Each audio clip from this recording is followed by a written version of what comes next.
Merci, Monsieur le Président du jury, de nous avoir donné la parole.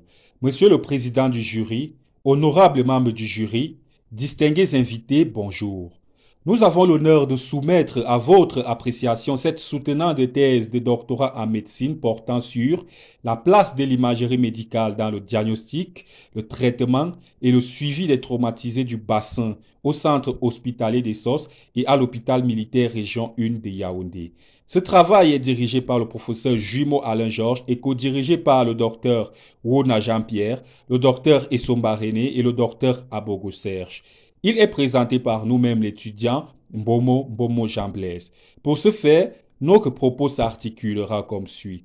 Après une brève introduction, nous présenterons de manière chronologique la question de recherche, nos objectifs, la méthodologie employée, les résultats simultanément discutés desquels nous tirerons une conclusion et formulerons des recommandations avant de terminer par un résumé en langue anglaise. En guise d'introduction, nous dirons que le traumatisme du bassin est l'ensemble des lésions très polymorphes témoignant d'une atteinte de l'anneau pelvien.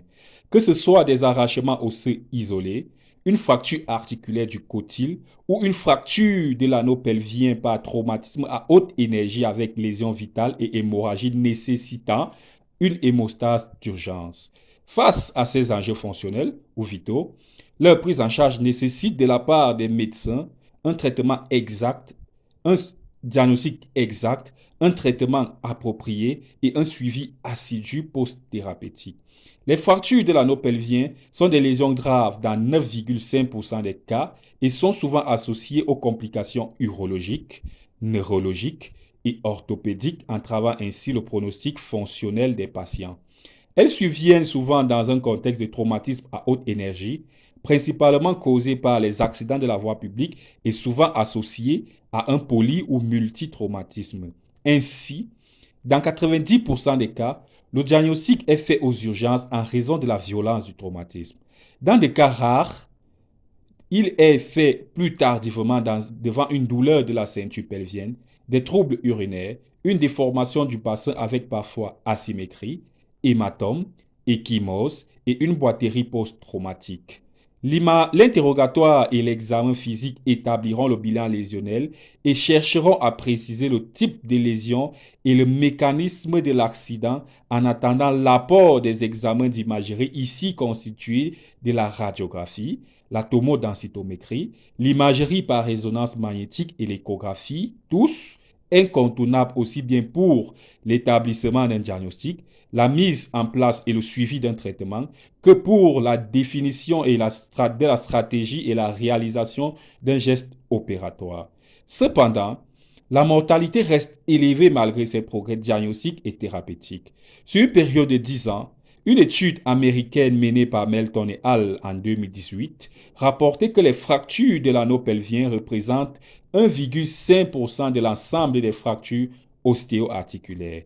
Si dans les pays développés, leur fréquence est faible, d'environ 23 personnes pour 100 000 habitants, en Afrique, leur prévalence est en nette progression et varie entre 1 et 5% de l'ensemble des fractures, d'après Abdul Wahab et al. Au Niger en 2018. Au Bénin, les travaux récents menés par Edouard Lawson et al. En 2018 retrouvaient une incidence moyenne des fractures de l'anneau pelvien à 1,91%. Au Cameroun, les fractures du bassin représentaient 2,91% des traumatismes de l'appareil locomoteur en 2021, d'après l'étude menée par Mulhem et al. Si le diagnostic est vite fait par radiographie conventionnelle, il reste encore le traitement et le suivi. En effet, le traitement peut être orthopédique ou chirurgical selon la gravité, associé ou non à l'imagerie interventionnelle nécessaire dans le traitement de certaines complications, le but étant de rétablir la stabilité de l'anneau pelvien afin d'éviter les séquelles fonctionnelles. Les lésions de type A, selon la classification de Tile, sont généralement des traitements conservateurs, tandis que les lésions de type B et C doivent bénéficier d'un traitement chirurgical. Dans les pays en voie de développement, le traitement chirurgical de ces fractures se heurte à plusieurs barrières telles que la précarité financière des patients, les plateaux techniques inadéquats et l'absence des staffs multidisciplinaires.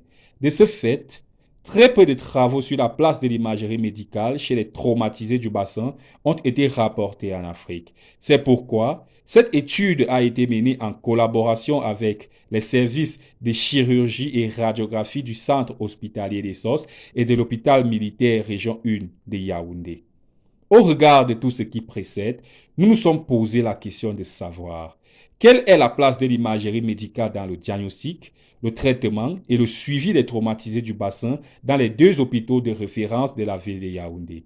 Afin d'apporter un regard nouveau sur l'utilisation réelle des modalités de diagnostic, de traitement et de suivi chez les traumatisés du bassin, nous avons acté de mener une étude avec pour objectif général étudier l'usage de l'imagerie médicale dans le diagnostic, le traitement et le suivi des traumatisés du bassin. Et plus spécifiquement, il s'agissait d'identifier les types d'imagerie et leurs indications, de décrire le profil clinique des patients, les types de lésions radiologiques les plus fréquentes et les lésions associées, de décrire le traitement appliqué et les complications éventuelles et de déterminer les examens d'imagerie de contrôle et de suivi. Pour atteindre ces objectifs, nous avons procédé comme suit. Le type d'étude. Il s'agissait d'une étude transversale descriptive avec collecte rétrospective et prospective des données. Le lieu d'étude. Elle était menée dans les services de chirurgie et imagerie des deux hôpitaux suscités. La durée d'étude. Elle s'étendait sur 6 mois, de janvier à juin 2022. La période d'étude. Elle était réalisée en deux phases, une phase rétrospective de 5 ans et une phase prospective de 6 mois. Quant à la population d'étude, elle portait sur tout patient de plus de 15 ans venant ou ayant été adressé aux 10 hôpitaux pour traumatisme du bassin. Le matériel et la méthodologie employée. Comme matériel, nous avons utilisé les fiches techniques, les dossiers archivés des hôpitaux de collecte, le matériel de bureau et un ordinateur portable. Pour la méthodologie, l'échantillonnage était consécutif et exhaustif. Comme critère d'inclusion, était inclus dans cette étude tout patient ou dossier de patient de plus de 15 ans exploitable sur différents aspects cliniques, paracliniques, thérapeutiques et évolutifs durant les 5 dernières années, venant ou ayant été agressés au service de chirurgie traumatologique des 10 hôpitaux pour traumatisme du bassin. Était exclu tout dossier inexploitable. La procédure de collecte des données, quant à elle, s'est déroulée comme suit. Après dépouillement et recensement de tous les cas de traumatisme du bassin dans les registres d'hospitalisation, nous avons procédé au rassemblement de tous les dossiers aux archives où ils ont été triés avant de recueillir leurs données sur les fiches techniques préparées à cet effet. Pour les dossiers incomplets, nous avons passé des appels téléphoniques afin de compléter les informations et clôturer le remplissage des fiches. Comme variables analysées, nous avions les variables sociodémographiques, les variables de risque et antécédents, les facteurs de risque et antécédents, les variables cliniques, les variables paracliniques, les modalités de traitement, les modalités de suivi et évolution. Pour l'exploitation de ces données, une analyse statistique était requise. Les données collectées étaient saisies grâce au masque de saisie élaboré à cet effet par le logiciel CS Pro version 7.3 et analysées par le logiciel SPSS version 25. Les données qualitatives ont été représentées sous forme de pourcentage, d'effectifs et de proportions. Les données quantitatives ont fait l'objet du calcul de la moyenne, des cas types et des extrêmes.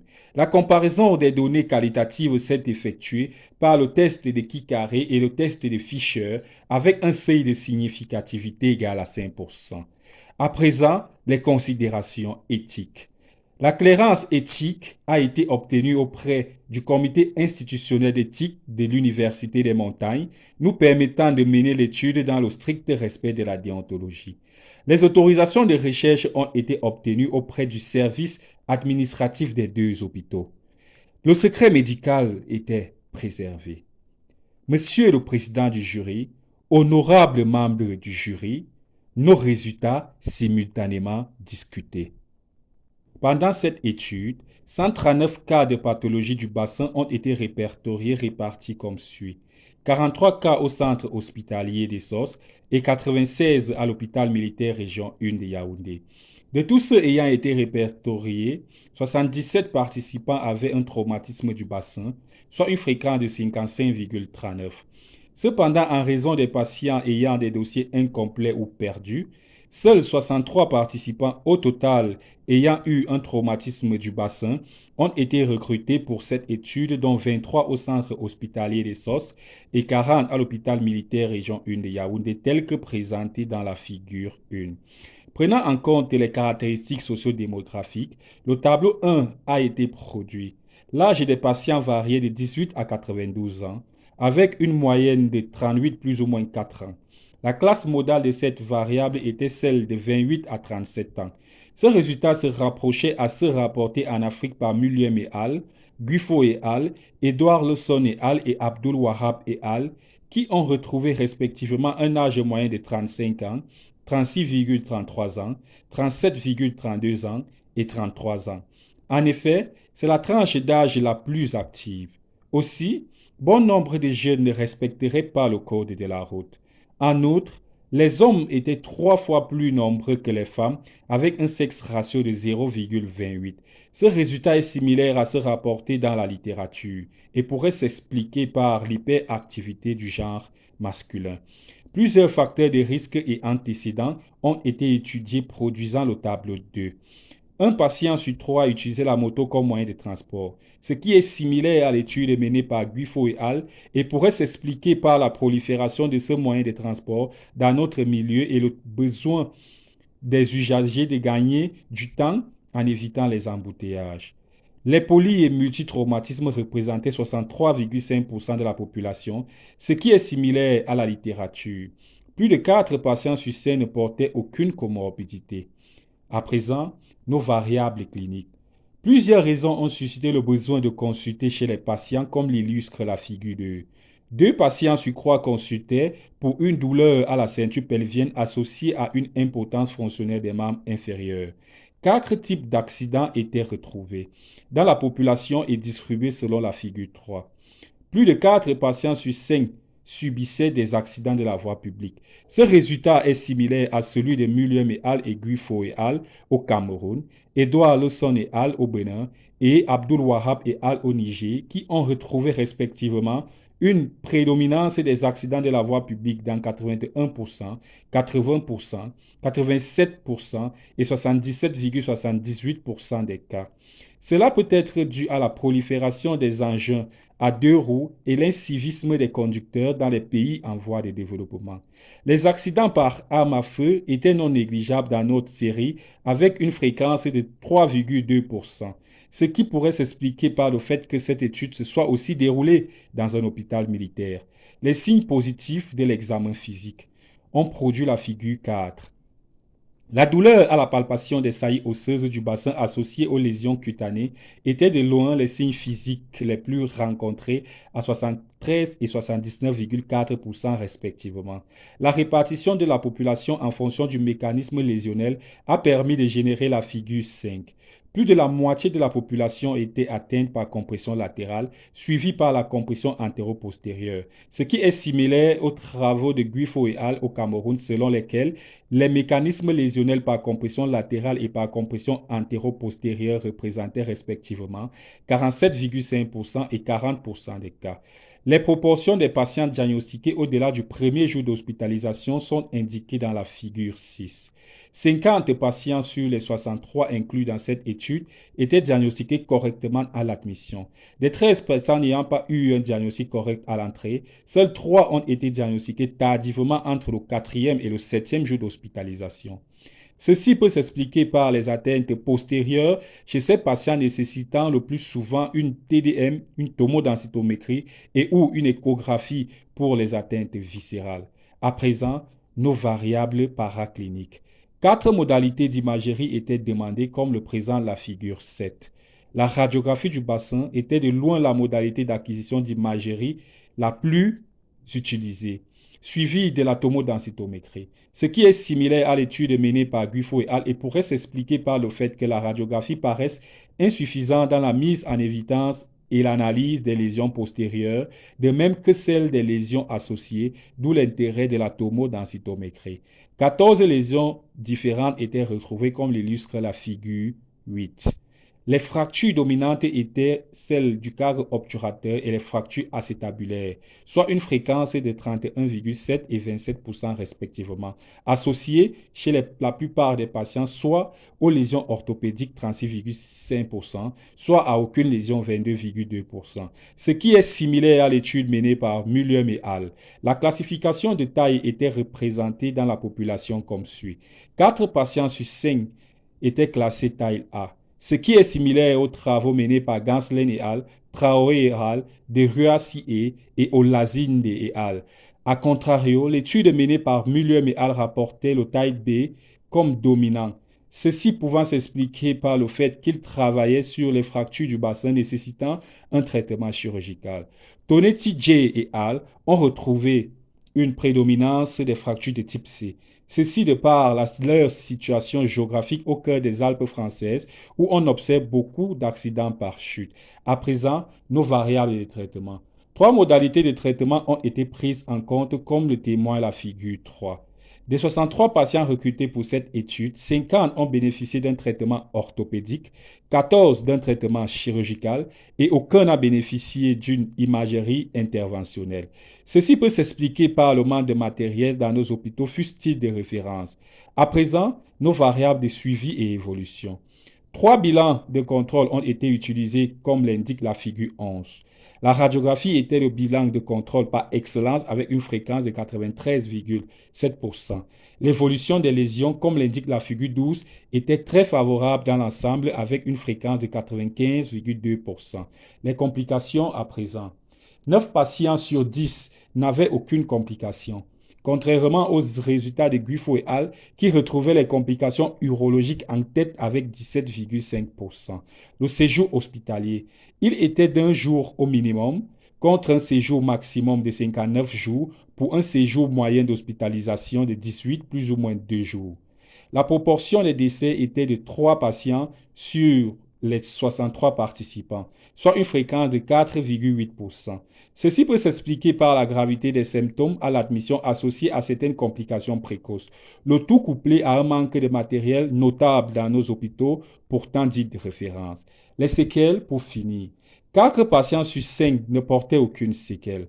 Un patient sur 5 traînait une boiterie et 3,2% avaient une impotence fonctionnelle des membres inférieurs. Au terme de cette étude où il était question d'établir la place de l'imagerie médicale dans le diagnostic, le traitement et le suivi des traumatisés du bassin au centre hospitalier des SOS et à l'hôpital militaire région 1 de Yaoundé, il en ressort que les modalités d'imagerie utilisées étaient la radiographie conventionnelle, indiquée pour toutes les lésions de l'anneau pelvien excepté celles postérieures. La tomodensitométrie indiquée pour toutes les lésions, y compris celles postérieures. L'échographie et l'imagerie par résonance magnétique indiquées pour les traitements des atteintes viscérales surtout. Quasiment tous les patients consultés, soit pour douleur de la ceinture pelvienne, soit pour impotence fonctionnelle des membres inférieurs ou les deux. 4 lésions radiologiques étaient retrouvées la plupart du temps par ordre décroissant de fréquence, les fractures du cadre obturateur, les fractures acétabulaires, les fractures de l'aile iliaque et les luxations coxofémorales, associées le plus souvent aux lésions orthopédiques à 36,5%. Le traitement de choix était orthopédique dans 79,4% des cas, suivi de celui chirurgical avec 22,2%. Aucun patient n'a bénéficié d'une imagerie interventionnelle. Dans 87% des cas, aucune complication n'était retrouvée. La radiographie était le bilan de contrôle par excellence avec une fréquence de 93,7%. À la lumière des résultats de cette étude, nous formulons les recommandations suivantes. Au ministère de la Santé publique, d'équiper les hôpitaux publics de référence de nouveaux appareils de référence et les hôpitaux de district d'un minimum de logistique leur octroyant une autonomie paraclinique réelle.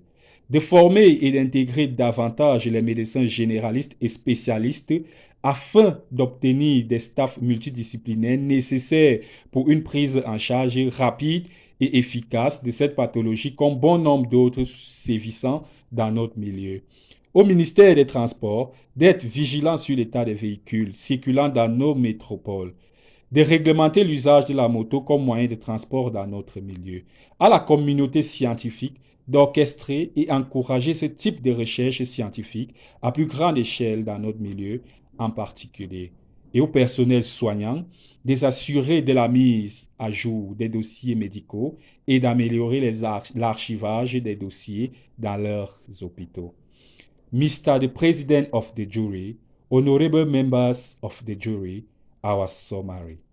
Trauma to the pelvis is a highly polymorphic set of signs and lesions indicate damage to the pelvic ring after trauma. Medical imaging play a key role in the diagnosis, treatment, and follow-up of patients. Worldwide incidence 23 persons per 100,000 inhabitants per year. Africa prevalence 1 to 5%. Men cause bank road traffic accident. The median age of occurrence in 38 years with a male predominance. General objective: investigate the role of medical imaging in the diagnosis, treatment, and follow-up of pelvic trauma patients. Descriptive cross-sectional study with retrospective and prospective data collection. Socio-demographic, clinical and paraclinical data, risk factor, treatment, and follow-up of patients were studied. Data entries and analysis was done using CS Pro version 7.3 and SPSS version 25 software. From the 77 cases recorded, 63 were analyzed, given a hospital prevalence of 1.8%. Patients aged 18 to 47 years were the most affected with a median age of 38 plus or minus 4 years and a sex ratio of 0.28 in favor of men. The most important risk factor was the use of a motorbike as a means of transport. Poly and multi-trauma were the most common types of trauma so far at 36.5% and 27% respectively, or 63.5% in combination. Almost all the patients consult for trauma with either pelvic guard pain or functional impotence of the lower limb or both. The correct diagnoses were made before 24 hours in 79.4% of cases by radiography. 4 lesions were found: obturator frame fractures, acetabular fractures, fracture of the iliac arch, and coxofemoral dislocation. As for the type classification, type A was predominant at 82.5%. The treatment of choice was orthopedic, followed by surgical. No patient benefit from arterial embolization even when needed due to lack of material. The most important checkup was the X-ray, which showed a favorable evolution of the lesion in 95.2%. 87% of the patients had no complication, while 77.8% had no sequelae, compared to 19 and 3.2% of lameness and functional impotence respectively for 4.8% of death. Mr. the President of the Jury, honorable members of the jury, ladies and gentlemen, thank you for your kind attention.